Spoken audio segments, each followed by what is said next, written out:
morning, I woke up to see my name trending online next to a half-clothed celebrity. My heart stopped. It wasn't me in the pictures, but somehow the internet thought I was covering for my best friend's affair. The first thing I saw when I woke up was my phone buzzing like crazy. At first, I thought it was my alarm or maybe a spam call, but when I opened my eyes, I saw hundreds of notifications flooding my screen. My heart dropped. My name, Amelia Hart, was trending on Twitter. Not just trending, but sitting at number 2 in the UK. I froze. My stomach turned as I clicked the first post. There it was. Pictures of Sophie, my best friend, kissing Ethan Blackwell, the biggest British actor of the moment. But the captions didn't say Sophie's name. They said me. The comments were brutal. Amelia Hart cheating with Ethan? Who even is she? Fake friend, fake girl. Some people even dug up old selfies of me and Sophie together, circling my face like I was the one in the leaked pictures. Sophie wasn't mentioned at all. It was my name attached to the mess. I jumped out of bed, pacing my small flat in London. I called Sophie right away. No answer. I called again, straight to voicemail. My chest was tight. Everyone online thought I was the girl in the scandal, but I wasn't. Sophie had used me as her alibi the night before. She told me she was meeting her cousin and asked me to cover if anyone asked. I didn't think twice about it because Sophie always had dramatic excuses. But now it all made sense. I scrolled down further. My photo was plastered next to Ethan Blackwell's face. Headlines read, "Unknown Girl Exposed in Blackwell Affair." Who is Amelia Hart? I wanted to throw up. I was just a normal girl with a normal life. I worked part-time at a bookstore. I was trying to finish a novel draft. I never wanted fame, never wanted this. The worst part was the way strangers were talking about me, like they knew me. She looks too plain for him. She planned this for clout. Classic homewrecker move. My hands shook so badly, I dropped my phone on the floor. I ran to the window, pulling the curtains shut. I didn't want anyone outside to see me.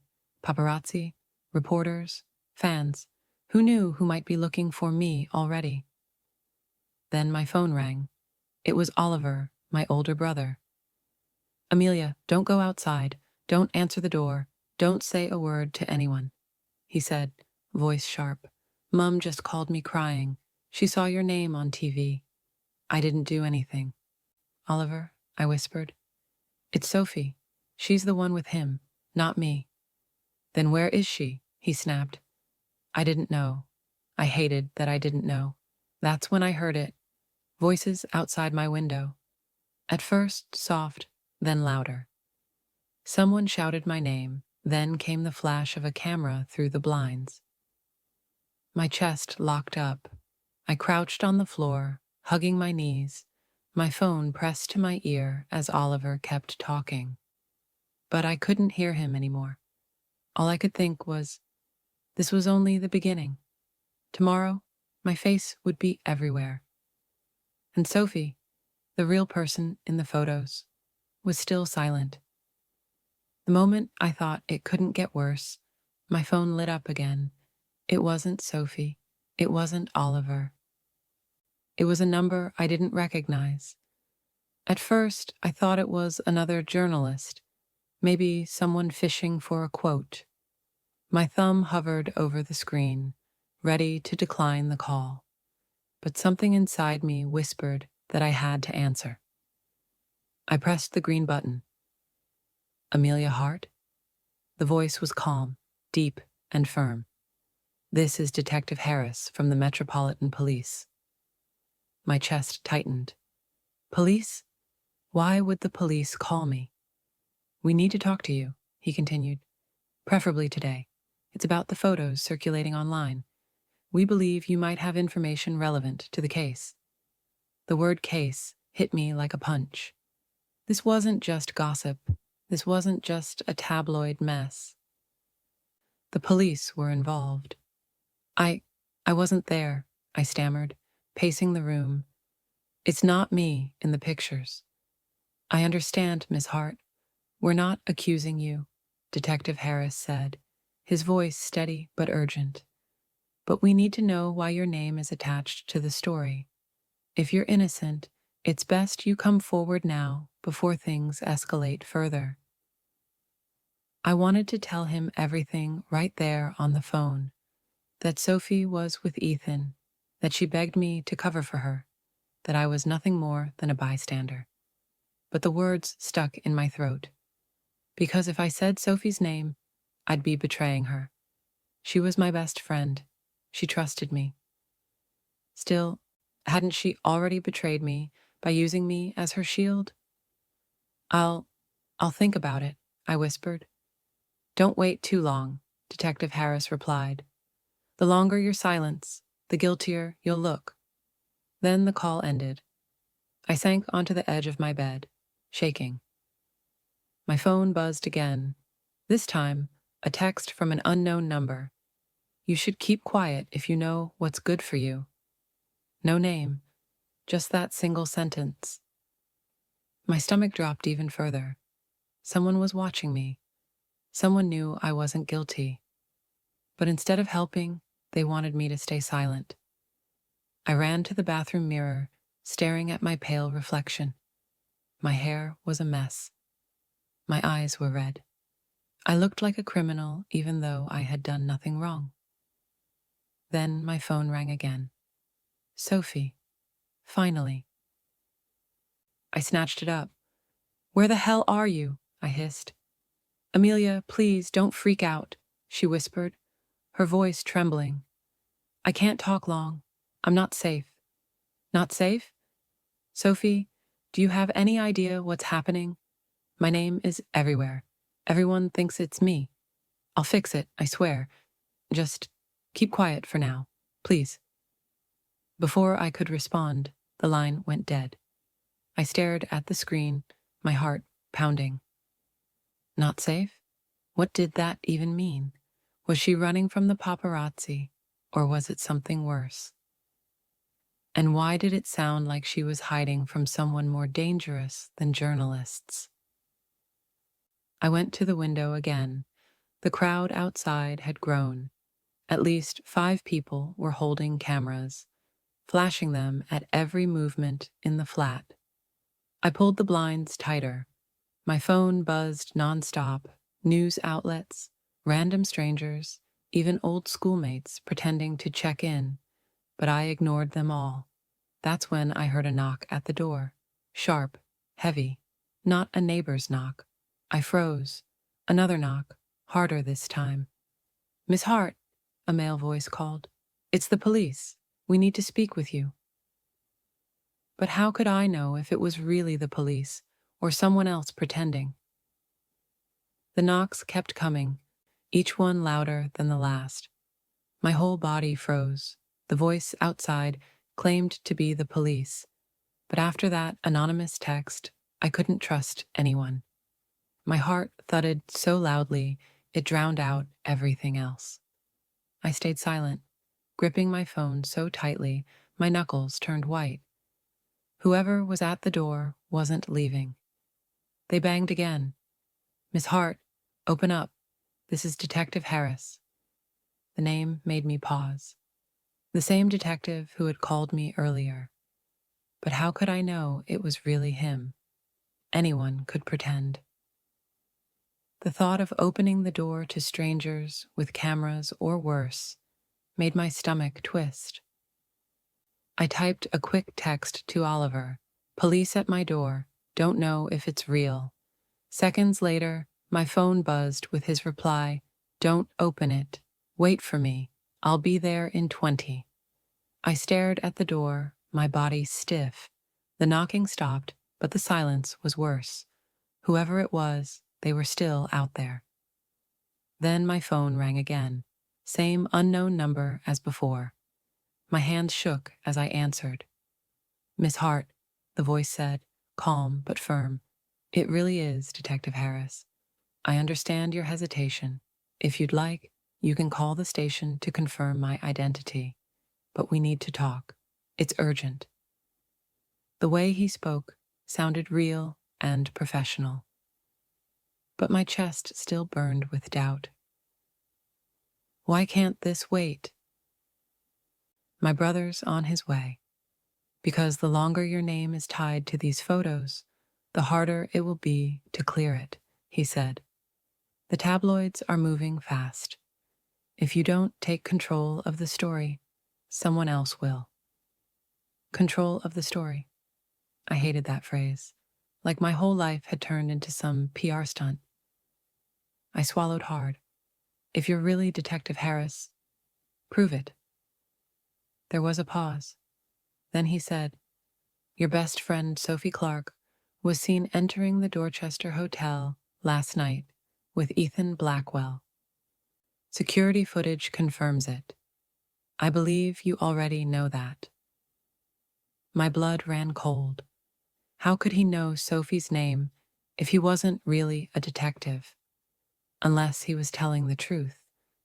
I didn't have time to decide. A sudden flash lit up the window, followed by shouts from outside. The paparazzi were yelling my name again, their voices echoing through the street. Amelia Hart, look this way. Tell us about Ethan. I dropped the phone and backed away from the window. It felt like the walls were closing in on me. I couldn't hide forever. The knocks returned, this time faster, more impatient. Miss Hart, please. I took a step toward the door, then another. My hand hovered over the handle, shaking. And just as I was about to open it, the lights in my flat went out. Darkness swallowed the room. The moment the lights went out, my flat felt like a trap. I couldn't see anything, only the glow of flashing cameras outside the blinds. My breathing turned loud in the silence, too loud. My heart raced so hard it felt like it might burst. I dropped to the floor, crawling toward the corner, away from the window. My phone was the only light, its screen glowing faintly. I grabbed it, but my hands were slick with sweat. Oliver, I whispered as I dialed. Oliver, the power's gone. I think someone's here. His voice came fast, urgent. Lock the door, don't move. I'm 5 minutes away. Another knock rattled the door, harder this time. Whoever it was wasn't leaving. My hand shook as I slid the chain lock across, even though I wasn't sure it would help if someone really wanted to break in. Then I heard it, a faint scrape, like metal against metal. Someone was trying to pick the lock. I froze, clutching the phone to my ear. They're at the door, I whispered. Stay away from it, Oliver ordered. I'm almost there. The scraping stopped suddenly. Silence again. My chest heaved. Had they gone? Or were they waiting? Then, out of nowhere, my phone buzzed with a new message. Same unknown number as before. Nice try locking the door. It won't matter. My whole body went cold. They were outside. They were watching. I wanted to scream, but no sound came out. My eyes darted to the window. The paparazzi were still out there, shouting my name, flashing cameras. But none of them knew someone else was trying to get inside. The knocks came again, but slower this time. A rhythm, almost taunting. Knock, knock, knock. Amelia Hart, a voice called through the door. Not Detective Harris this time. Deeper, rougher. You can't hide forever. I clutched the phone, whispering, Oliver, please hurry. Suddenly, the hallway outside erupted in noise. A man's voice, sharp and commanding. Step away from the door. Shouting followed, Heavy footsteps, a scuffle, then silence. I stayed frozen, too scared to move. My phone was slippery in my grip, my palms wet. Finally, a knock came again, but softer. Miss Hart, it's really Detective Harris this time. The intruder is gone. Please open the door. I stared at the handle, my hand trembling. My mind screamed at me not to trust anyone. But what if he was telling the truth? What if he had just saved me? Behind me, my phone buzzed again. A new text. Don't trust him. My phone screen glowed in the darkness. That text stared back at me. Don't trust him. My chest tightened. My mind spun in circles. On one side of the door was Detective Harris, claiming he had just saved me from someone breaking in. On the other side of my phone was an anonymous warning, telling me not to open the door at all. I didn't know which one was worse, trusting a stranger or ignoring the only person who might actually help me. The voice outside spoke again, calm but firm. Miss Hart, please, we need to get you somewhere safe. The man outside is gone, but he'll come back. Don't wait too long. I crawled backward, gripping my phone. Oliver, I whispered. He's saying he's a detective. He says I need to go with him. Don't move, Oliver barked. I'm right around the corner. I'll be there in 1 minute. Don't you dare open that door. 1 minute, just 60 seconds. My body shook as I stared at the door. Then, another knock. Quieter this time. Miss Hart, if you're too scared to open, just say something through the door. Let me prove who I am. I pressed my lips together, staying silent. The flat was too quiet, except for my thundering heart. My phone buzzed again. Another text from the unknown number. If you open that door, you'll regret it. He's not who he says he is. My hands trembled so hard, I nearly dropped the phone. Finally, footsteps pounded the stairwell. A voice I recognized shouted, Amelia! Oliver. I rushed to the door, fumbling with the chain lock. Oliver! I cried. It's me. It's Amelia. Open up! His voice was sharp, panicked. But before I could, the calm voice outside spoke again. Miss Hart, don't be fooled. That's not your brother. I froze. My whole body went rigid. 2 voices, 2 men, both claiming to protect me. Amelia, it's really me, Oliver yelled. I'll prove it. Dad's old watch is still broken, the one you keep in your drawer. Remember? That detail hit me like lightning.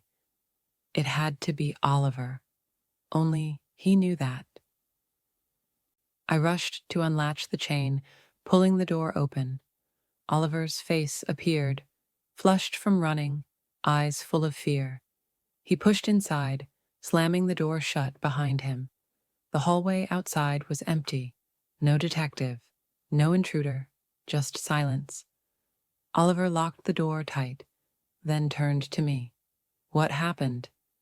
I showed him the messages on my phone, my hands shaking so hard the screen nearly slipped. He read them, his jaw tightening. Someone's watching you. This isn't just gossip, Amelia. Someone wants to scare you into silence. I swallowed hard. Silence about Sophie. Oliver nodded slowly. Exactly. The realization burned inside me. This wasn't only about a celebrity affair. This was bigger. Someone powerful wanted Sophie protected. And if I talked, they'd do everything to shut me up. Before I could say more, Oliver's phone buzzed. He glanced at it and cursed under his breath. What? I asked. He showed me the screen, a breaking news alert. Amelia Hart refuses to cooperate with police. Suspicion grows. Oliver grabbed his coat and tossed mine at me. Pack a bag. We can't stay here. My head spun. What? Why? This is my home. Not anymore, he cut me off. Your flat's compromised. People know where you live. Someone tried to break in. It's not safe. He was right. My walls felt thinner with every camera flash outside. The buzzing texts proved someone was watching me closer than I thought. I shoved my laptop and a few clothes into a backpack, hands shaking so badly I almost dropped everything. As I zipped it shut, Oliver stood by the window, peeking through the blinds. We'll have to push through them, he muttered. The paparazzi? I asked. And whoever else is out there, he said grimly. The thought made my stomach twist, but staying inside was worse. Minutes later, we stepped into the hallway, my bag heavy on my shoulders. The power was still out, leaving everything in shadow. Each creak of the stairs made me flinch. I half expected another intruder to appear at any second. At the building's entrance, Oliver turned to me. Keep your head down. Don't talk. Just move. He pushed the door open. The street exploded in chaos. Camera flashes blinded me. Voices screamed my name. Microphones shoved toward my face. Amelia, did you sleep with Ethan Blackwell? Are you hiding from Sophie Clark? Why won't you cooperate with the police? Oliver wrapped an arm around me, shielding me as we pushed forward. My ears rang with the noise, my body shaking under the weight of all the eyes. The crowd didn't just want pictures. They wanted answers. We shoved past, finally reaching Oliver's car, parked down the street. As he opened the door for me, a figure stepped out of the shadows. It was a man in a hoodie, face hidden. Not a journalist, not a fan. He shoved a folded envelope into my hand. Don't trust anyone, he whispered, before disappearing into the chaos. Oliver yanked me into the car, slamming the door. What was that? I looked down at the envelope in my lap. My heart pounded as I unfolded it. Inside was a single photo. It was Sophie, crying, makeup smeared, sitting on a hotel bed next to Ethan Blackwell. On the back, written in black marker, were the words, "You're next." The car sped through the dark streets of London, but I couldn't stop staring at the photo in my hands. Sophie's face looked broken, like she had been crying for hours. Ethan Blackwell sat beside her on the hotel bed, his face buried in his hands. They didn't look like lovers caught in the act. They looked like two people trapped. Oliver kept glancing at me as he drove. What's in it? He asked. I held the photo up with trembling fingers. It's Sophie. With him. His jaw tightened. Who gave it to you? I don't know, I whispered. Some man in a hoodie. He just shoved it into my hand. Oliver swore under his breath, gripping the wheel tighter. It's a threat, Amelia. That's why it says you're next. They want you scared. I flipped the photo over again, staring at the message scrawled across the back. You're next. My throat felt dry, my hands clammy. Next for what? Exposure? Blackmail? Or something worse? What do we do? I asked, my voice cracking. Oliver kept his eyes on the road. We go to the police. This is evidence. I shook my head quickly. No, the news is already saying I refused to cooperate. If I show them this, they'll twist it. They'll say I was hiding something. And what's the alternative? Do nothing? I didn't answer. My chest was too tight. We pulled into a quiet car park behind an abandoned office building. Oliver turned off the engine, letting the silence settle. Listen, he said, you're in over your head. Whoever is behind this doesn't want the truth out. That's dangerous. If Sophie really is involved with Blackwell, And this goes deeper than gossip. Then why drag me into it? I cut in. Because you're the perfect cover. You're nobody. The words stung, but he was right. I was just a girl with no fame, no power. My name was an easy mask to hide Sophie behind. I shoved the photo back into the envelope, my hands shaking. What if Sophie's in trouble? What if she's not just hiding from the press? What if someone's forcing her to stay quiet? Oliver leaned back, rubbing his temples. Then we need to find her before they find you. Before I could respond, a sound echoed through the car park. A crunch of gravel. Footsteps. Slow, steady. Oliver snapped upright, eyes scanning the shadows. "Stay down," he whispered. I crouched low in the seat, clutching the envelope to my chest. My heart hammered. The footsteps grew louder, closer. A shadow passed by the windshield. Oliver reached for the glove box, pulling out a small metal tire iron. His jaw was tight, his eyes sharp. Then, just outside my window, a man's face appeared. Not paparazzi, not a detective. His features were half hidden by the dark, but his eyes were locked on me. He lifted his phone and pressed it against the glass. The screen lit up with a single message. "You can't save her." Oliver shoved open the car door, the tire iron clutched in his hand.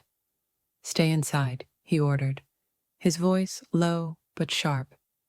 I pressed my back against the seat, clutching the envelope to my chest as the stranger stood just inches from my window.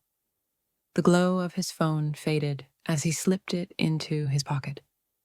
His face was still half hidden in the dark, but I could feel his stare. Cold. Unblinking. "Who are you?" Oliver demanded, stepping toward him. The man didn't move, didn't answer, just stood there, his hands at his sides. "I asked you a question," Oliver snapped, raising the tire iron. "What do you want with my sister?" Finally, the stranger spoke. His voice was low and rough, almost a whisper. "You shouldn't be here." Oliver's grip tightened.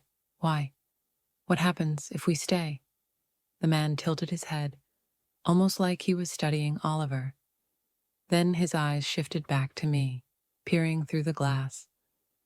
"They're already watching her. If she doesn't keep quiet, she won't make it out of this."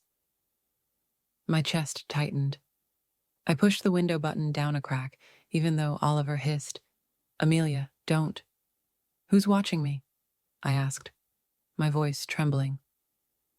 The man leaned closer, his face finally catching a streak of lamplight. He was in his late 30s, with sharp features and stubble across his jaw. His eyes were tired, almost haunted. The same people who control Blackwell, the same ones who put your name out there instead of hers. He paused, glancing around the shadows, like someone might be listening. They don't care about the truth. They care about silence. Oliver stepped forward, blocking the man's view of me. "Why should we believe you?" The man's mouth twitched into something that wasn't quite a smile. "You shouldn't, but you'll find out soon enough." Before either of us could react, he stepped back into the darkness. His footsteps faded, swallowed by the night. Oliver swore, running a hand through his hair. "Bloody hell, we need to get out of here." I gripped the envelope tighter, my hands slick with sweat. His words echoed in my head. They don't care about truth. They care about silence. As Oliver started the car, my phone buzzed. Another message. This time, it wasn't from the anonymous number. It was from Sophie. "Amelia, please, don't believe anything they tell you. Meet me tomorrow, alone. 9 a.m. at Hyde Park. Don't bring Oliver." My blood went cold. The next morning, London felt colder than usual. My hands shook as I zipped up my jacket, the envelope still tucked deep inside my bag. Oliver had fallen asleep on the sofa after a night of pacing and watching the news.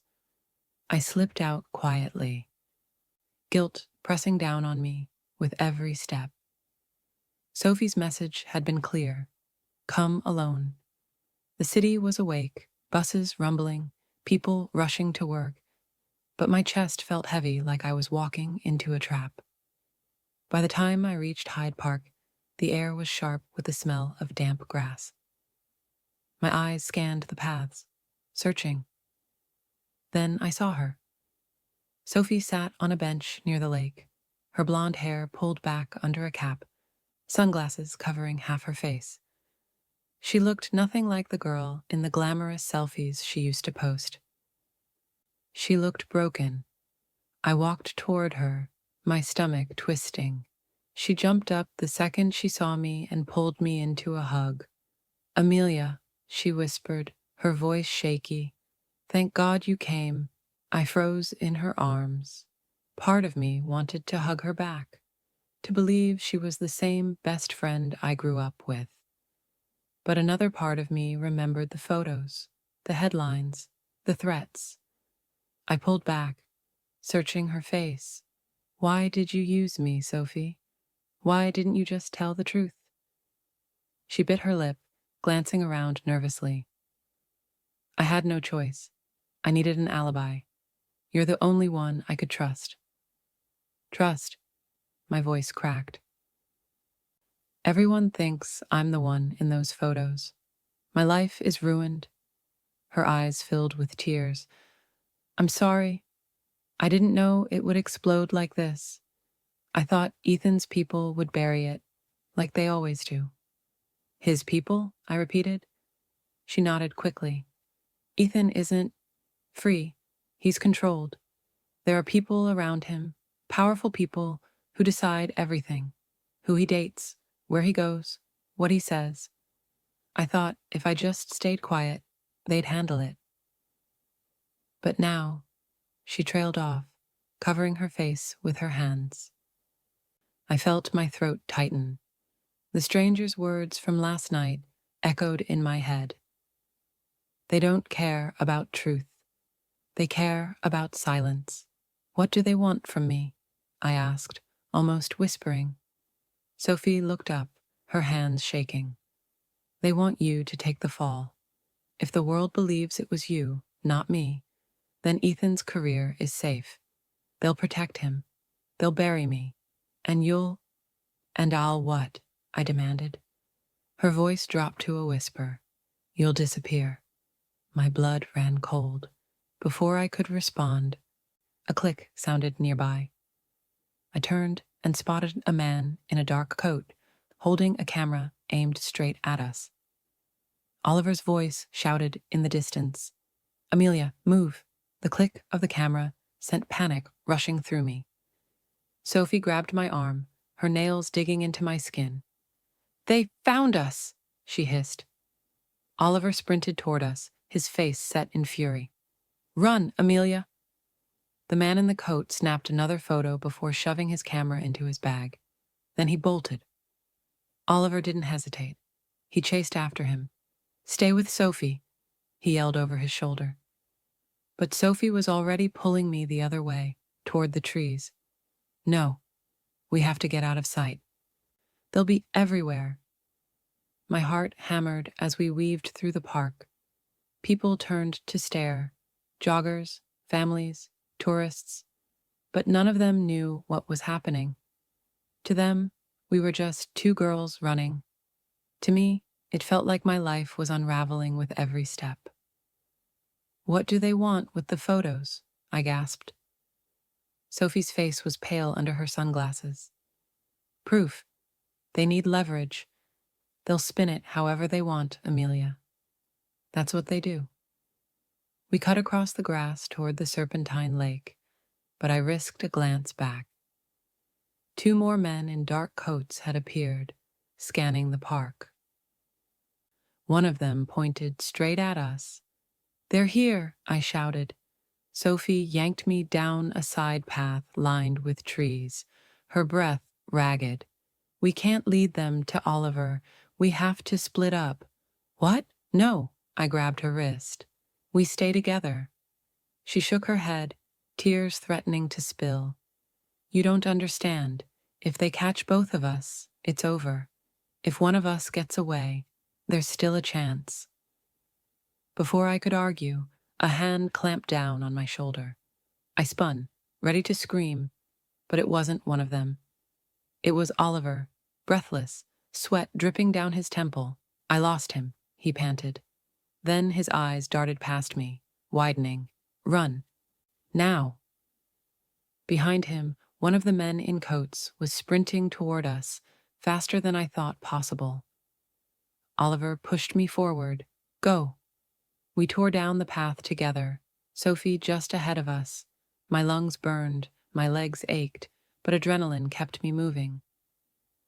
The sounds of pounding footsteps behind us grew louder, closer. Then Sophie tripped. She hit the ground hard, her sunglasses flying off. I skidded to a stop. Sophie! She looked up at me, her eyes wide with terror. Don't stop. Just go. But I couldn't leave her. I grabbed her arm, trying to pull her up. Oliver reached us just as the man lunged. The last thing I saw before Oliver shoved me out of the way was a glint of metal in the stranger's hand. The man's hand flashed as the metal caught the sunlight. For a split second, I thought it was a knife. My stomach dropped. Oliver lunged at him, tackling him to the ground before the weapon could reach Sophie. They crashed onto the gravel path, fists flying. I froze, torn between running and helping. Sophie clutched my arm, her face pale. It's not a knife, she whispered. It's a taser. The stranger shoved Oliver back and pressed the taser against his side. The crackle of electricity filled the air. Oliver shouted in pain, his body jerking. Oliver! I screamed. Without thinking, I grabbed a rock from the ground and hurled it. It smacked against the man's shoulder. He snarled and turned toward me, his eyes wild. Run! Amelia! Oliver gasped, still fighting against the shock coursing through him. But I didn't. I lunged forward and kicked the taser out of the man's hand. It clattered across the path. Sophie darted forward, grabbed it, and tossed it into the lake. The man roared in frustration and swung at me, but Oliver was back on his feet. He drove his fist into the man's jaw, sending him sprawling. For a heartbeat, it felt like we had won. Then, from the corner of my eye, I saw them. 2 more men in dark coats were emerging from the trees, walking fast, their eyes locked on us. Sophie's voice broke. There's more of them. Oliver grabbed my wrist, pulling me close. His voice was low, urgent. We can't fight them all. We have to disappear, now. Before we could move, the first man staggered up, blood trickling from his lip. He spat onto the ground, his voice dripping with venom. You think you can run? You don't understand who you're dealing with. And then he smiled. Behind him, flashing blue lights appeared at the edge of the park. Police cars. But something in my gut told me they weren't here to save us. The wail of sirens cut through the park as police cars skidded to a stop on the edge of the path. Doors slammed. Officers rushed out, shouting. Hands where we can see them, one barked, pointing straight at Oliver. My stomach twisted. Wait, he's not the attacker, I cried. But the officer ignored me. 2 policemen pinned Oliver to the ground, wrenching his arms behind his back. He grunted in pain, still winded from the taser. What are you doing? I shouted, running toward them. He's my brother. He saved me. Another officer stepped in front of me, blocking my way. His expression was flat, cold. Step back, miss, for your safety. Behind me, Sophie grabbed my arm. Amelia, something's wrong. She was right. The men in the dark coats weren't running anymore. They were walking calmly toward us, and none of the police were stopping them. It was like they belonged here. One of the suited men leaned down and whispered something into the officer's ear. The officer nodded, then turned back to me. Miss, you'll need to come with us for questioning. No, I said, my voice shaking. Not until you let Oliver go. Oliver twisted against their grip. Amelia, don't. Just run.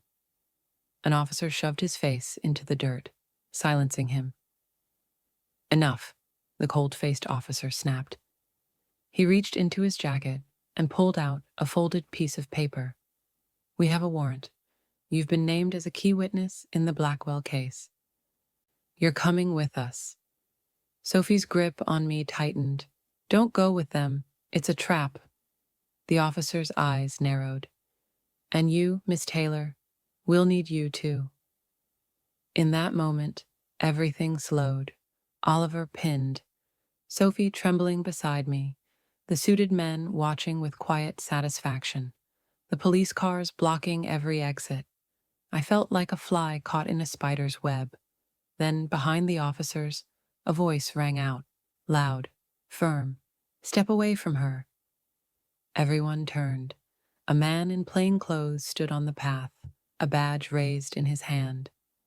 Detective Inspector Callum Hayes. These girls are under my protection. The officers froze when the badge flashed in the air. For a heartbeat, no one moved. Then the cold-faced officer narrowed his eyes. This doesn't concern you, Hayes. Detective Inspector Callum Hayes walked forward calmly, his voice steady.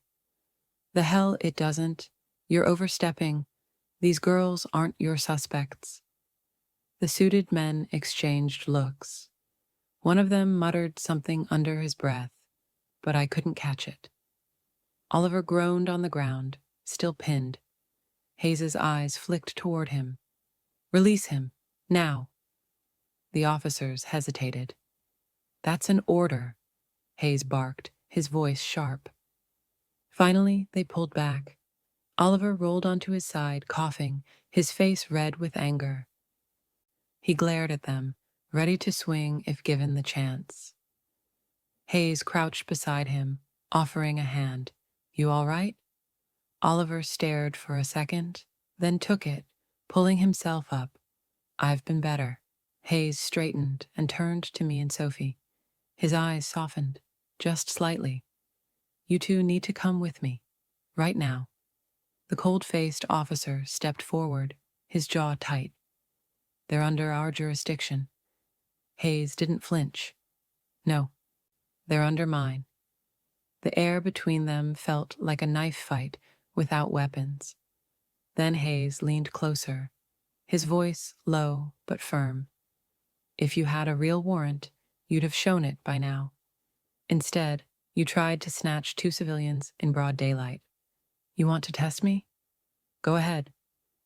Silence. The suited men exchanged another look, then melted back into the trees. The officers followed, muttering under their breath. Hayes let out a slow breath and turned back to us. You don't know how close you just came. Oliver folded his arms. And why should we trust you? You could be one of them. Hayes nodded, like he expected the pushback. Fair, but you don't have a choice. Whoever those men work for, they won't stop. And right now, I'm the only thing standing between you and them. My throat felt dry. Who are they? Hayes's eyes flicked to Sophie, then back to me. Not here. Too many ears. But I'll tell you this much. Ethan Blackwell isn't the problem. It's the machine behind him. Sophie stiffened. I told you, she whispered. Hayes scanned the park one last time, then lowered his voice. We need to leave. All of you. Now. Before they circle back. We followed him toward a car parked on the far side of the park. My stomach twisted tighter with every step, because for the first time, I realized something terrifying. I didn't know if Hayes had saved us or if he was delivering us straight into their hands. Hayes's car was nothing like I expected. No flashing lights, no police logos. Just a plain black sedan that looked like it belonged to any London office worker. That almost made it worse. "Get in," Hayes said, unlocking the doors. Oliver hung back.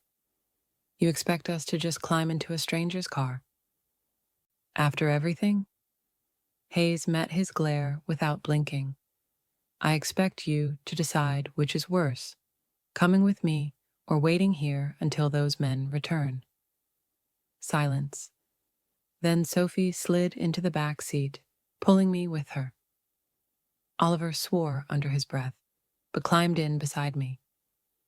Hayes started the engine and pulled away, the park fading behind us. For a while, no one spoke.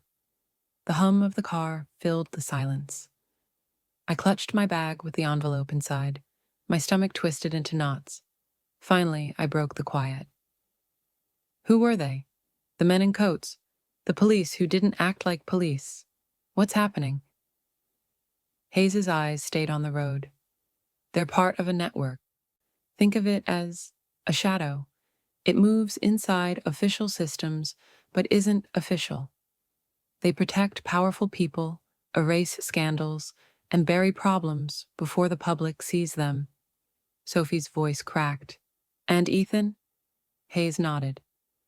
"Blackwell is one of their assets, maybe their most valuable. He brings in money, headlines, influence. That affair?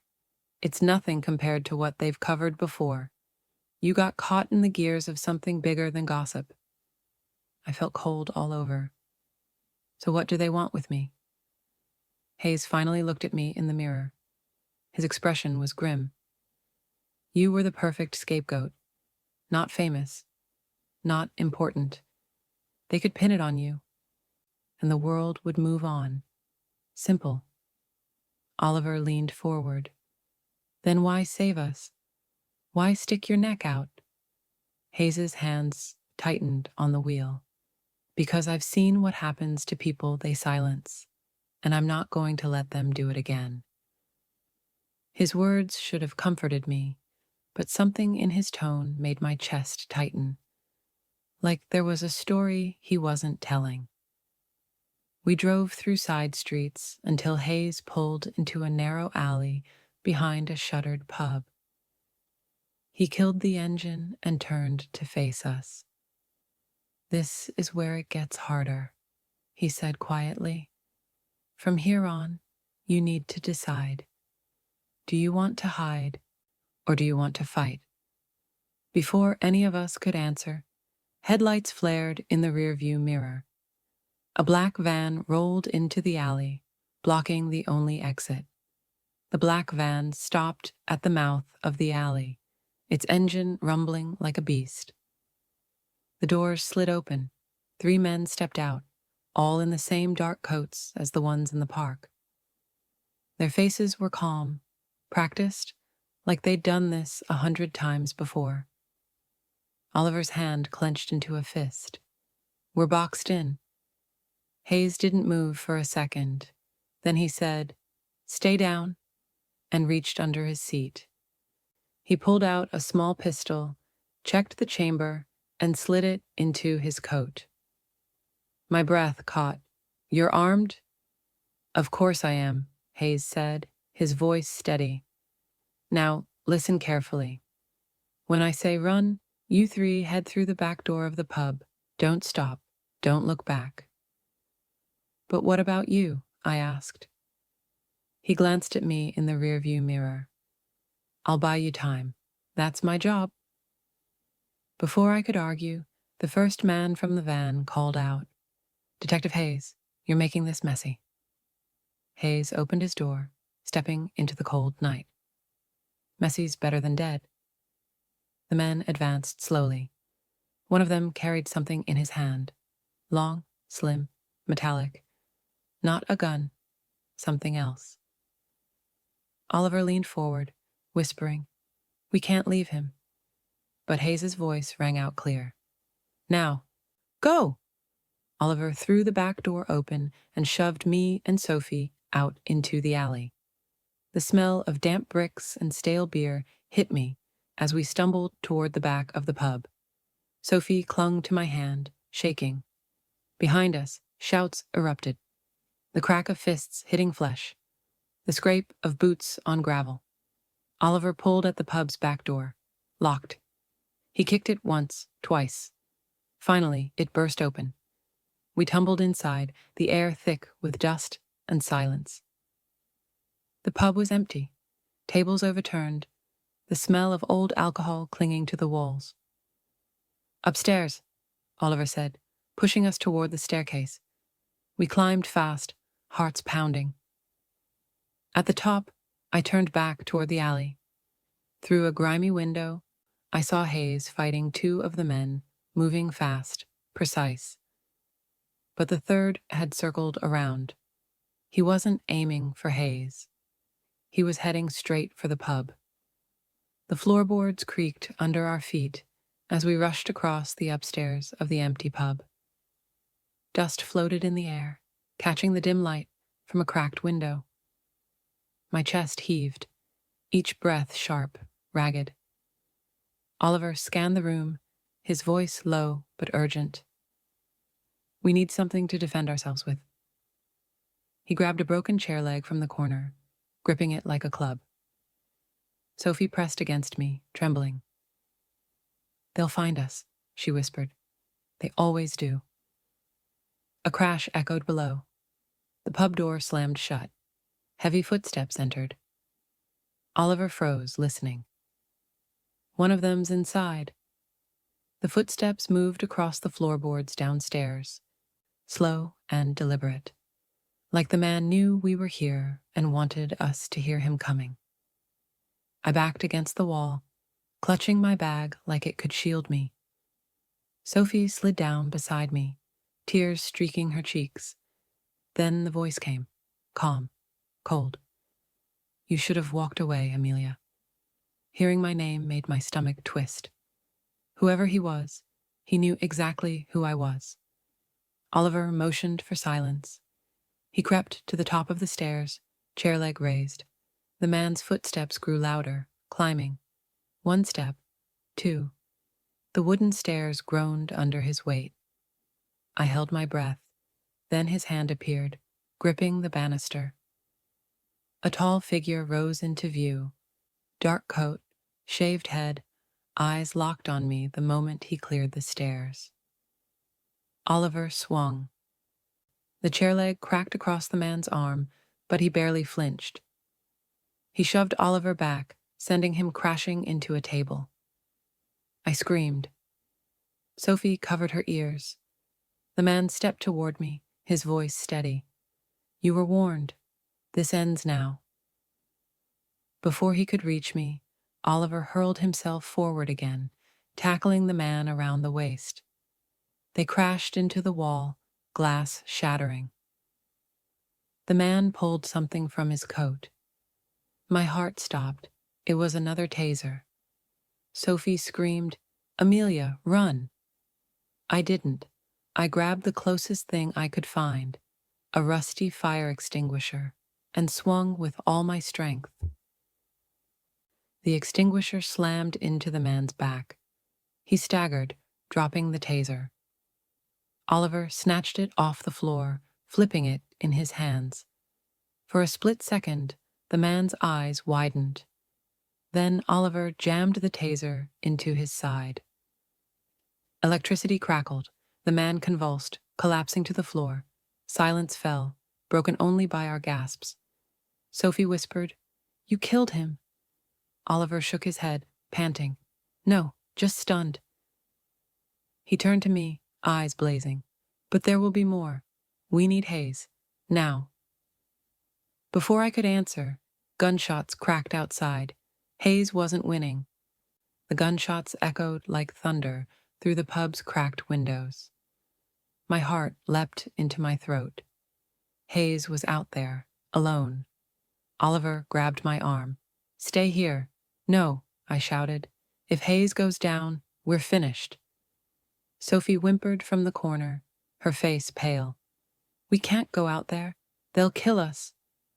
Oliver's jaw clenched. He looked torn, eyes flicking between me and the door. Finally, he swore under his breath and shoved the taser into his pocket. "Fine, but stay behind me." We barreled down the stairs, glass crunching under our shoes. The pub door creaked as Oliver pushed it open. The alley outside was chaos. Hayes crouched behind the black sedan, his pistol raised. Sparks flew as bullets struck the metal, ricocheting off into the dark. The black van's headlights glared like eyes, blinding us. 2 men fired from behind it, their silhouettes shifting with every shot. Hayes spotted us and barked, "Stay down." We dove behind a dumpster, the smell of rotten beer hitting my nose. My hands shook so hard, I almost dropped my bag. Sophie covered her ears, rocking back and forth. Oliver peeked around the edge. "They've got him pinned." I risked a glance. Hayes returned fire, his face hard, controlled. But he was outnumbered, and it showed. "We need to help him," I whispered. "With what?" Oliver hissed. "We don't have weapons." My eyes darted to the ground. Broken bottles, bricks, trash. Not much, but better than nothing. Before I could grab anything, the men stopped firing. Silence fell, heavy and sudden. Hayes froze too, his pistol still aimed. "They're moving," he muttered. The back doors of the van opened. My stomach dropped. Another man stepped out, taller than the rest, broader. His face was hidden in shadow, but even from here I could feel the weight of his presence. The others lowered their guns as he approached, almost like soldiers awaiting orders. Hayes cursed under his breath. "Not him." I gripped the dumpster, my voice shaking. "Who is it?" Hayes didn't look away from the figure. His voice was flat, grim. "The man who runs it all." The alley felt smaller the moment he stepped out of the van. Even the air seemed heavier, like the city itself was holding its breath. The man moved slowly, each step measured. When he reached the edge of the headlights, his face came into view. My stomach twisted. I knew him. "Lord Kensington," Hayes muttered, his voice laced with disgust. The name hit me like a slap. I'd seen it in headlines, whispered in Sophie's gossip circles. A billionaire philanthropist, donor to charities, guest at royal galas, smiling face on magazine covers. Now, here he was in a dark alley, surrounded by armed men. Kensington's eyes locked on Hayes, calm, cold. "You've been busy, Inspector, interfering in business that doesn't concern you." Hayes didn't lower his gun. "This isn't business, it's corruption." Kensington smirked, almost amused. Strong words from a man on the verge of unemployment. His gaze shifted to me. My heart stopped. And this must be Amelia, the loyal friend, the girl they'll drag through the mud to protect a star. I pressed against the dumpster, wishing I could vanish. Sophie whimpered beside me, hiding her face. Oliver growled, "Stay away from her." Kensington chuckled. "Protective, aren't you? Noble, but foolish. You don't understand the scale of what you're facing." Hayes's voice cut through the tension. "She doesn't need to. All she needs to know is you're going down." Kensington tilted his head. "Going down?" "Inspector, you think too small. Scandals don't end careers. They fuel them. I don't erase messes. I use them. And your little friend here is the perfect distraction." His words were like ice water down my spine. My name, my face, my life. They weren't trying to erase me. They were trying to use me. Kensington raised a hand. His men lifted their guns again. Hayes's voice hardened. If you want her, you'll have to go through me. Kensington's smile widened. That was always the plan. And then the gunfire started again. The moment Kensington dropped his hand, the night ripped open with gunfire. Bullets tore through the alley, shattering windows, sparking off brick walls. The sound was deafening, each shot hammering in my chest. Hayes dove behind the sedan, returning fire in short bursts. His movements were sharp, trained, but he was badly outnumbered. Oliver yanked me and Sophie lower behind the dumpster. Stay down, he shouted, shielding us with his body as shards of concrete sprayed around us. I clutched my bag tight, my fingers numb. Sophie sobbed, rocking back and forth, her voice a broken whisper. We're going to die. We're going to die. No, we're not, Oliver growled. His eyes darted to the fire escape ladder above us. Amelia, look. I followed his gaze. The ladder hung just a few feet away, rusted but reachable. Before I could answer, Hayes's voice cut through the chaos. Go, get out of here. A bullet slammed into the sedan, inches from his head. He didn't flinch. Oliver didn't hesitate. He grabbed my arm, then Sophie's. We're climbing. Now. Gunfire roared behind us as he boosted Sophie up first. Her hands fumbled on the rungs, but she climbed. I went next, my arms burning with every pull. Halfway up, I looked down. Hayes was still pinned, firing back. 2 men flanked him, closing in. Hayes! I screamed. His eyes flicked up at me. For a second, there was something there, a look I couldn't name. Resignation or resolve. Then he shouted, Don't stop! Go! Oliver scrambled up behind me, his face grim, jaw clenched tight. Below, the fight raged on. Hayes moved like a man with nothing left to lose. At the top of the ladder, I pulled myself onto the roof. Sophie lay flat, gasping, tears streaking her cheeks. Oliver hauled himself up beside me, then peered over the edge. Come on, Hayes, he shouted. But Hayes wasn't moving toward the ladder. He was moving toward them, straight at Kensington. From the rooftop, everything slowed down. Gunfire flashed like lightning in the alley below, but my eyes locked on Hayes. He wasn't ducking for cover anymore. He was sprinting straight at Kensington. Hayes! I screamed, my voice tearing from my throat. Kensington didn't move. He stood tall in the headlights, calm, like a man watching a game he'd already won. His guards stepped forward to shield him, guns raised. Hayes fired as he ran. One guard dropped, clutching his leg. Another spun and fell. The third rushed him, and Hayes slammed the man into the wall, disarming him with brutal speed. For a second, hope flickered in my chest. He was unstoppable. But then the numbers caught up. More men poured from the van, surrounding him. Oliver cursed beside me. He's going to get killed. I gripped the edge of the roof, desperate. We have to do something. What? Oliver snapped. Jump into a gunfight. We'll die before we hit the ground. Below, Hayes fought like a man possessed, each movement sharp and deadly. But the circle tightened. They were hurting him, forcing him back toward the van. Kensington finally stepped forward, his voice smooth and cutting. Brave, but pointless. Hayes swung his pistol up, aimed right at Kensington's chest. The alley froze. Even the gunfire stopped. Kensington didn't flinch. He just smiled. Go on, Inspector. Pull the trigger. Let's see what happens when you shoot a lord in the middle of London.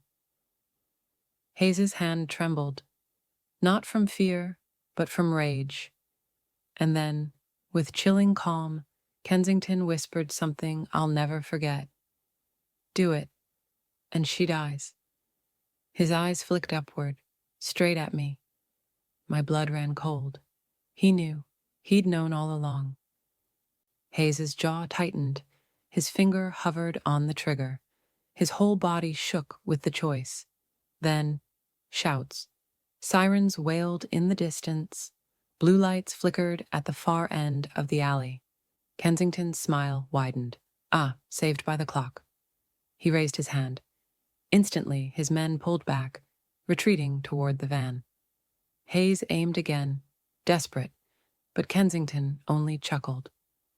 We'll talk soon, Inspector, and next time, she won't be so lucky. The van's doors slammed shut, tires screeched, and just like that, they were gone. Hayes collapsed against the wall, his chest heaving. The alley reeked of smoke and gunpowder.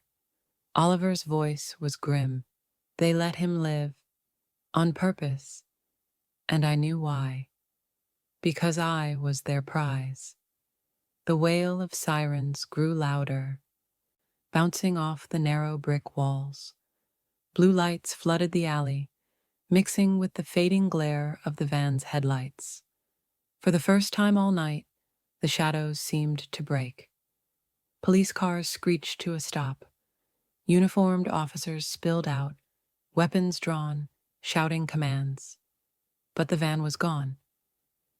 Kensington had vanished into the night, leaving only smoke, broken glass, and the wreckage of a fight we barely survived. On the rooftop, Oliver tugged Sophie and me back from the ledge. Don't let them see us yet, he whispered. His eyes flicked down at Hayes, who leaned against the wall, breathing hard. An officer approached him cautiously. Detective Inspector Hayes? Hayes straightened, sliding his pistol back into his coat. His voice was calm, almost bored. Late as usual. The officer frowned, scanning the alley. We got a call about shots fired. Where are the suspects? Hayes didn't miss a beat. Gone. Black van. No plates. Well trained. And the civilians? The officer pressed. Hayes hesitated, then glanced up, right at us. His eyes met mine, hard but protective. Safe. I'll bring them in myself. Oliver tensed. He's covering for us. Why? Sophie whispered, her voice thin. Because he knows they'll twist this, Oliver said. If we go down there, we'll be treated like suspects. Or worse. Below, another officer muttered something to Hayes. Hayes shook his head sharply, shutting it down. He was buying us time. I swallowed hard, my throat dry. What do we do? Oliver's eyes stayed on Hayes. We trust him, for now. The officers spread out, shining flashlights into corners, snapping photos of bullet holes. But their movements were slow, disorganized, like they weren't in a rush to solve anything. It hit me then. Kensington's reach wasn't just in secret alleys and fake cops.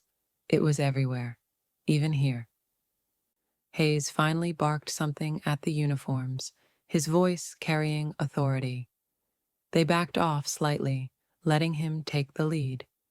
Then, in a voice only we could hear, he called up, "Get out of sight. I'll find you."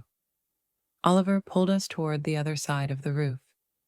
Sophie stumbled, still shaking, but we didn't stop until the sirens faded behind us. For a moment, London's night was quiet again. But I knew peace was an illusion.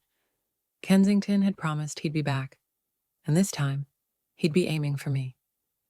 The city spread out before us, dark roofs and chimneys stretching into the night.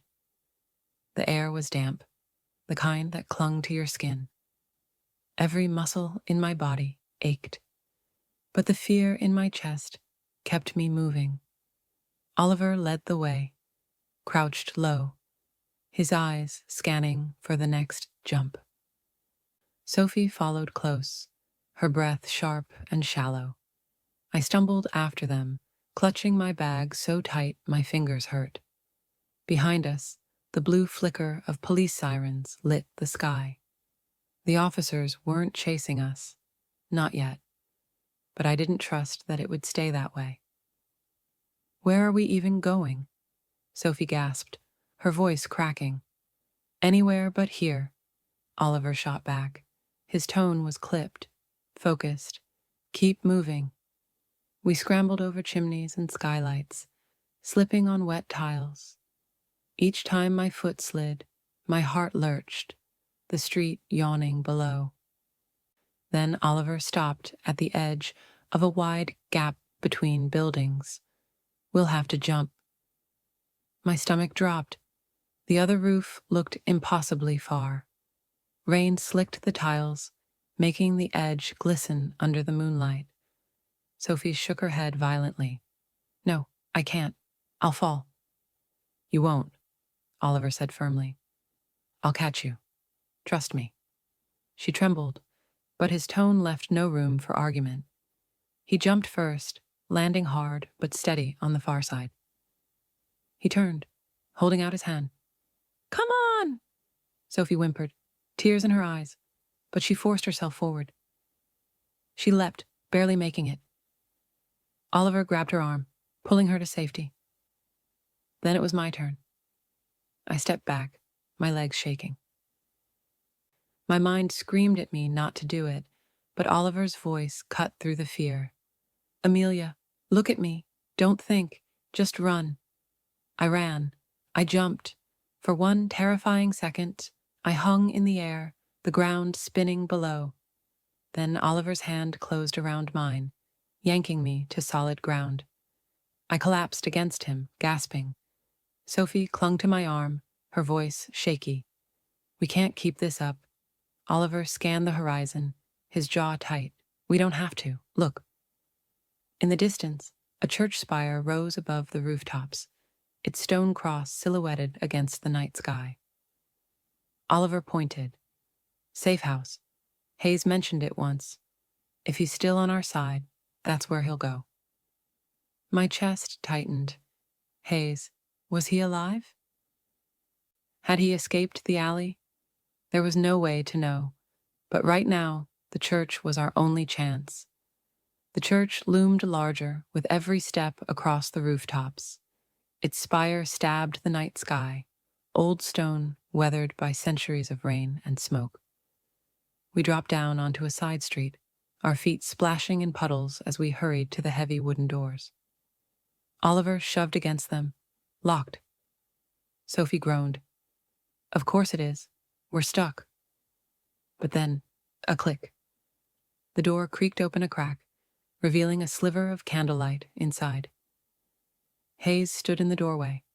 His coat was torn, his face bruised, but he was alive. Relief slammed into me so hard, my knees almost buckled.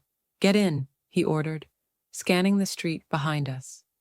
We slipped inside, and he bolted the door shut. The church interior was dark and cold, smelling of damp stone and burnt wax. Candles flickered on the altar, casting long shadows. Rows of empty pews stretched out, silent and eerie. Sophie clung to my arm, whispering, "This doesn't feel safe." Hayes limped forward, lowering himself into a pew. "It's as safe as it gets. Kensington's men won't storm consecrated ground. Not without drawing attention." Oliver frowned. "You're sure?" Hayes gave a humorless smile. "About 90%. I sank into the pew across from him, my voice shaking. "What happened back there? Why didn't you shoot him?" Hayes's jaw clenched. He didn't answer right away. Finally, he muttered, "Because Kensington doesn't bluff. If I'd pulled the trigger, his men would have killed you before my bullet left the chamber." The weight of his words hit me. Kensington wasn't just threatening me. He was controlling Hayes through me. Sophie wrapped her arms around herself. So what now? We hide here forever? Hayes shook his head. No, we fight smarter. Kensington's power is built on secrecy. If we can drag his name into the open, into the light, he loses control. Oliver leaned forward. And how do we do that? Hayes's eyes flicked to my bag. That envelope you've been carrying. What's inside? My chest tightened. I'd almost forgotten it was still there. The one thing Sophie shoved into my hands the night the affair leaked. Slowly, I set it on the pew between us. The candlelight flickered across it. For a moment, no one spoke. Then Hayes whispered, "That might be the key to bringing him down." The envelope sat on the pew like it carried the weight of the world. My hands shook as I slid my finger under the flap. Sophie grabbed my wrist. "Wait," she whispered. "You don't understand what's in there." Her voice cracked, and I realized she'd been afraid of this moment all along. Hayes's eyes narrowed. "Then it's exactly what we need to see." I tore it open. Inside was a stack of photos, glossy, sharp, and damning. The first showed Sophie and Ethan Blackwell together in a hotel room, his arm around her waist, his face pressed close to hers. The kind of picture tabloids would kill for. But that wasn't the worst of it. The next photo showed Ethan with Kensington, not in a public gala, but in a back room filled with men in suits, papers spread across a table. Ethan wasn't just having an affair. He was tied into Kensington's network. My stomach turned. Oh my God. Oliver leaned in, his jaw tightening. This isn't about a scandal. It's business. Blackwell's being used. Hayes flipped through more photos, meetings, exchanges, Kensington's men slipping envelopes into Ethan's hands. Ethan standing beside people I didn't recognize, but who looked powerful, dangerous. "These aren't affairs," Hayes muttered. "They're deals, money laundering, influence buying. Blackwell's not a victim, he's a player." Sophie's face crumpled. "I didn't know. I swear I didn't know it was like this. I thought it was just him and me." Her voice was raw, desperate. I almost believed her. Almost. Hayes dropped the last photo onto the pile.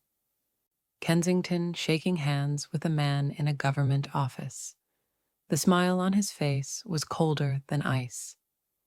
"This is it," Hayes said, his voice sharp. "Proof. If these go public, Kensington burns." But that's why he wants Amelia. He can't risk these coming from her. I stared at the photos, bile rising in my throat. My name, my face, my life. I'd been dragged into this as cover, as noise, while the real rot spread underneath. Oliver put a hand on my shoulder. "Then we leak them, right now." Hayes shook his head. "Not so simple. If we dump them online without control, Kensington spins it. He'll bury you deeper and claim the photos are fakes. We need timing, strategy. A strike he can't counter." Sophie whispered, almost to herself. "He'll kill us before that happens." Hayes's eyes hardened. "Then we make sure he doesn't get the chance." For the first time, I saw it clearly. This wasn't about hiding anymore. It was about war. The photos lay scattered across the pew, each one glowing in the candlelight like a piece of cursed treasure. No one spoke for a long moment. The silence pressed down heavy, broken only by the faint drip of water somewhere in the church. Oliver finally broke it. "We have the evidence. We have the names. All we need is the right outlet." Hayes shook his head. "No. If you dump this on social media, Kensington smothers it before it catches fire. He owns reporters, editors, entire networks. You need someone untouchable." "Untouchable?" I repeated. The word felt impossible. Hayes nodded. A journalist with a reputation. Someone too clean for Kensington to smear. Someone whose work can't be ignored. Sophie frowned. Who would even dare? Hayes's lips pressed into a thin line. Clara Monroe. The name rang in my ears. Clara Monroe. The investigative reporter who'd brought down ministers, corporations, even police commissioners. If anyone could survive Kensington's reach, it was her. But the thought made me cold. Clara was relentless, merciless. If we handed her the photos, she'd dig until every secret bled out. That meant Sophie's affair, Ethan's betrayal, my name, all of it. Clara won't protect us, I said quietly. She'll burn us too. Maybe, Hayes admitted, but she'll burn Kensington worse. Oliver leaned forward, jaw tight. Where do we find her? Hayes glanced toward the church doors. She keeps an office near Fleet Street, but she won't meet strangers on trust. You'll need leverage. I looked at the photos again. My stomach turned. This is leverage. Sophie's voice cracked. You're really going to give her everything? You'll destroy me. Her panic filled the church, bouncing off the stone walls. She grabbed my arm, shaking me. Please, Amelia, don't do this. I pulled free, my heart heavy. I didn't ask for any of this, but Kensington made me part of it. And if this is how we stop him, then I don't care if I burn. Sophie's eyes widened, wet with tears. For the first time, I saw fear in her. Not for herself, but for me. Hayes stood, wincing from his injuries. Then it's decided. At dawn, we move. Oliver slipped the photos back into the envelope, tucking it into his jacket. His eyes met mine. No mistakes. We stick together, and no matter what happens, we don't stop. I nodded, though my hands trembled. The path ahead was brutal. If Clara Monroe agreed to help, we had a chance to take Kensington down. If she didn't, we were already dead. The first light of dawn crept through the church windows, gray and cold. My body ached from the night's escape, but there was no time to rest. Hayes urged us forward, his limp worse now, each step slow and painful. We move fast, Oliver said, his voice low but firm. No stops, no hesitation. The streets outside were empty, but not silent. The hum of engines echoed faintly through the fog. Somewhere men were searching. Somewhere Kensington's eyes were already watching. Sophie pulled her hood low over her face, sticking close to me. What if she won't listen? She whispered. She'll listen, Hayes muttered, his jaw set. Clara lives for this. We cut through narrow alleys, past shuttered shops, and the smell of stale beer from pubs that had closed hours ago. Every corner felt dangerous. Every shadow seemed alive. Halfway down a deserted street, Oliver froze. Stop. Ahead, 2 black cars idled near a crossroads, their windows tinted. A man stood by the curb, smoking, scanning the street like he was waiting for something. Kensington's men. My pulse hammered. Sophie's hand tightened around mine. There's no going back, Hayes whispered. We cut across the river, South Bank. They won't expect us to move that way. Oliver nodded. He led us down a side path, past graffiti-covered walls and broken fences, our footsteps muffled by the damp ground. The city felt like it was holding its breath. We reached the Thames, just as the fog thickened, rolling low over the water. Bridges stretched out ahead, iron and stone vanishing into mist. Sophie shivered. It feels like a trap. Hayes gave a grim smile. Everything's a trap. The question is, who sets it first? We crossed the bridge in silence, our eyes darting to every car, every pedestrian. A cyclist passed too close, his head down, and I nearly screamed. But somehow, we made it across. By the time we reached Fleet Street, my chest ached from the tension. Hayes pointed to a narrow brick building with shuttered windows and a faded sign. "That's her office," he said. "Clara Monroe." The street was quiet, but not calm. I felt eyes on us, maybe real, maybe just paranoia. Oliver pushed open the door. The bell above it gave a sharp jingle. Inside, the air smelled of coffee and old paper. Files were stacked high, newspapers pinned to the walls. And at the far end of the room, a woman sat at a desk, typing furiously on a battered laptop. She looked up, her dark eyes sharp, her expression unreadable. "Clara Monroe," Hayes said, his voice hoarse. "We need your help." Her gaze flicked over us, pausing on the envelope in Oliver's jacket. "Everyone needs my help," she said coolly. "The question is, why should I care about you?" Clara Monroe's office was cramped, but her presence filled the space. She leaned back in her chair, arms crossed, eyes narrowing as she studied us like we were suspects in an interrogation. Hayes spoke first, his tone steady but urgent. "We have evidence. Photos tying Ethan Blackwell to Kensington's network.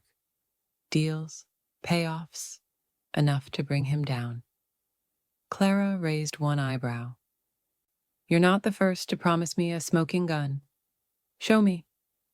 Oliver pulled the envelope from his jacket and laid it on her desk. Clara didn't reach for it right away. Instead, she watched us, me, Sophie, Hayes, as if weighing our motives. Finally, she opened it. Her eyes flicked over each photo, her expression unreadable. But when she reached the image of Kensington shaking hands in the government office, her lips tightened. "This," she murmured, "this is real." Sophie shifted nervously. "You'll publish it then? You'll clear Amelia's name?" Clara's gaze snapped up. "Clear her name? Don't be naive. If I publish this, Kensington will burn. But so will Ethan, and you." Sophie froze. Clara turned to me, her tone sharp. "And you'll be collateral damage. Your name will be everywhere, tied to all of it. Are you prepared for that?" My throat tightened. "If it stops him, I'll take it." Clara studied me, her eyes softer now, almost respectful. "That's a dangerous answer. Brave, but dangerous." Hayes leaned forward. "So you'll do it?" Clara didn't answer right away. She stood, pacing across the cluttered office, her boots clicking against the wooden floor. "You don't understand the kind of enemy you're making. Kensington doesn't just lose.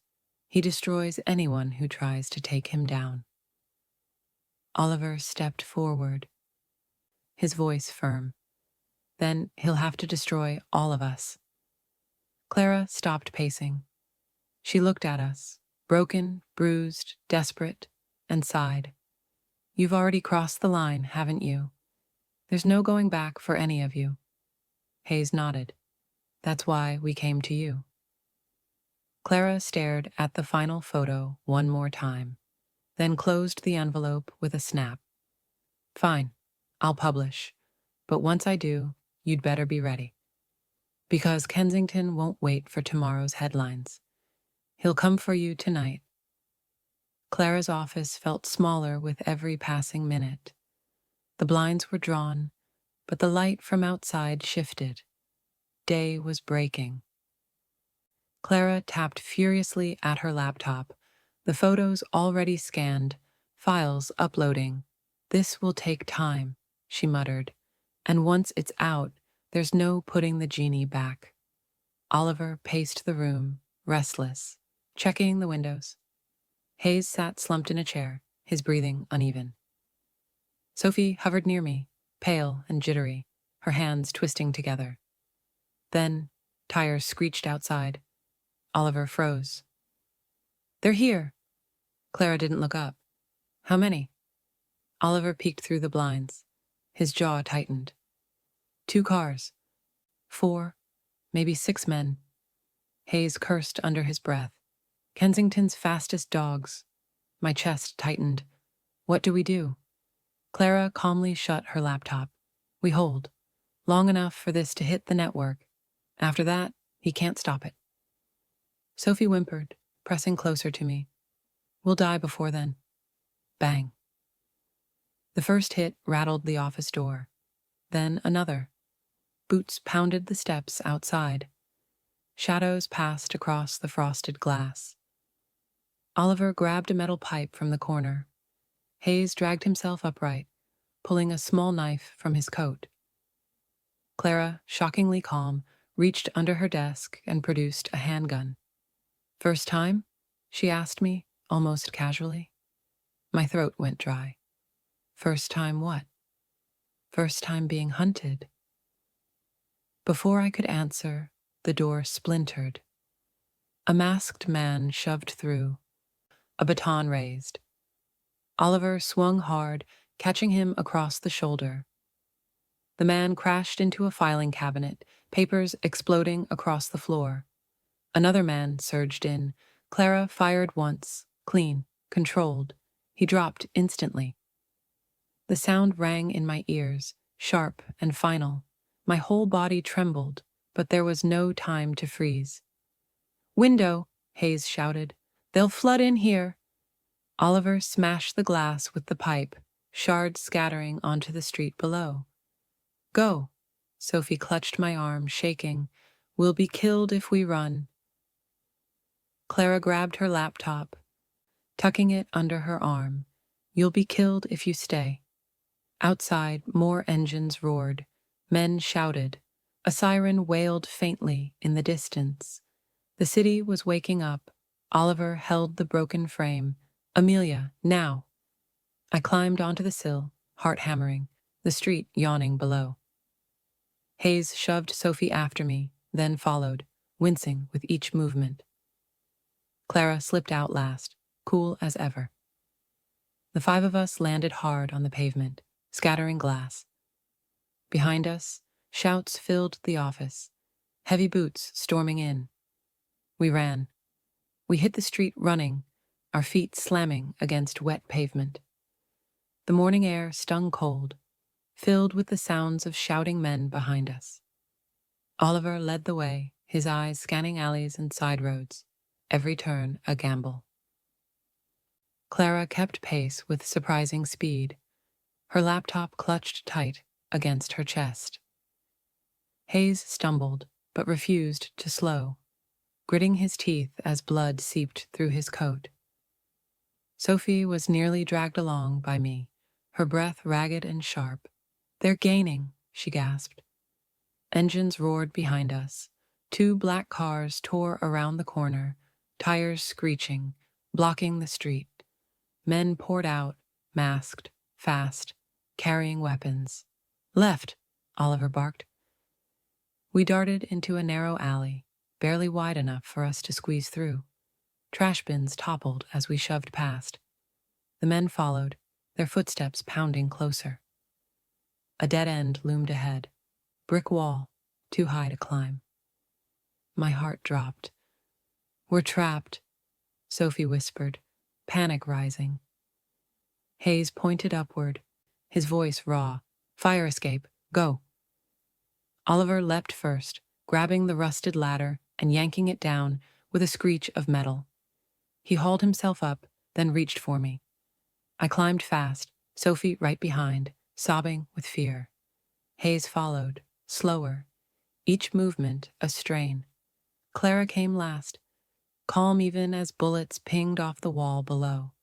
By the time we reached the roof, the men were scaling the ladder too.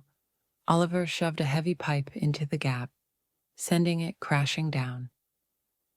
Shouts of pain echoed below. We sprinted across the roof. The city spread out beneath us. Sirens wailed somewhere distant. The rising sun painted the buildings gold, but all I saw was danger. There, Clara shouted, pointing. In the distance, a crowd was gathering. A protest, banners waving, voices chanting, hundreds of people filling the square. If we reach them, Kensington can't touch us in public, Clara said. We leapt rooftop to rooftop, our bodies pushed past exhaustion. Sophie nearly slipped, screaming as Oliver grabbed her hand in time. Hayes stumbled, blood dripping with every step, but he forced himself onward. Finally, we scrambled down into the square, the roar of the crowd swallowing us whole. Chants echoed. Cameras flashed. The protesters held signs against corruption, against lies. Clara's laptop pinged, upload complete. The photos were live. On a giant screen across the square, the first image appeared. Ethan Blackwell, Kensington, handshakes, money, proof. The crowd erupted in shouts, fury boiling in the air. Sophie covered her face, tears streaming. It's over. But I knew better. It wasn't over. Not yet. Because Kensington wouldn't vanish quietly. The crowd surged like a living wave, chanting, shouting, phones raised high as Clara's photos blazed across the massive screen. Kensington's secrets, Ethan's betrayal, every ugly truth out in the open. But through the roar, I heard it, the growl of an engine. Oliver tensed. Get down! A black car tore into the square, scattering protesters. Men in masks spilled out, weapons raised. Panic spread instantly, screams, chaos, bodies shoving in every direction. They won't stop, Clara hissed, not until we're silenced.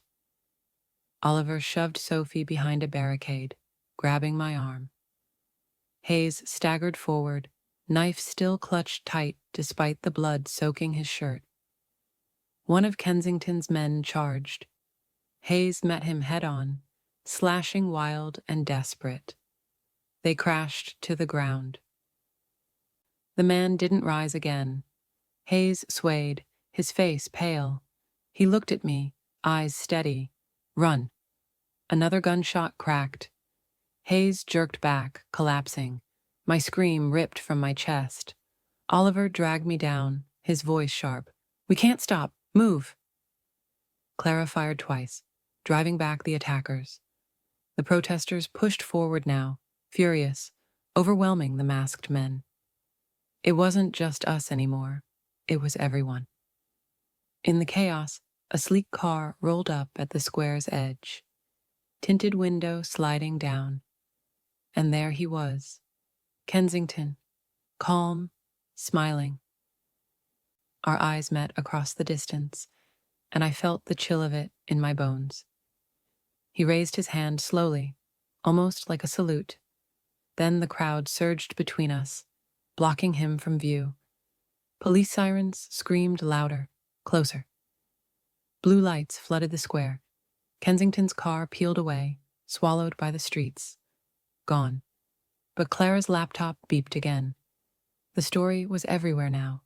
News feeds, social media, headlines already spreading. The tide had turned. Sophie clung to me, sobbing into my shoulder. Oliver stood guard, pipe still in hand, eyes scanning for any sign of return. Clara closed her laptop, her expression grim but satisfied. It's done. He can't bury this. I knelt beside Hayes. His eyes were open, glassy, his chest still. My throat burned as I whispered, We made it, Hayes. We did it. The crowd roared around us, a storm of voices demanding justice. I looked up, tears blurring my vision. Kensington was still out there, but his mask was gone, and the world was watching. For the first time, I wasn't just someone's cover story. I was the witness who lived.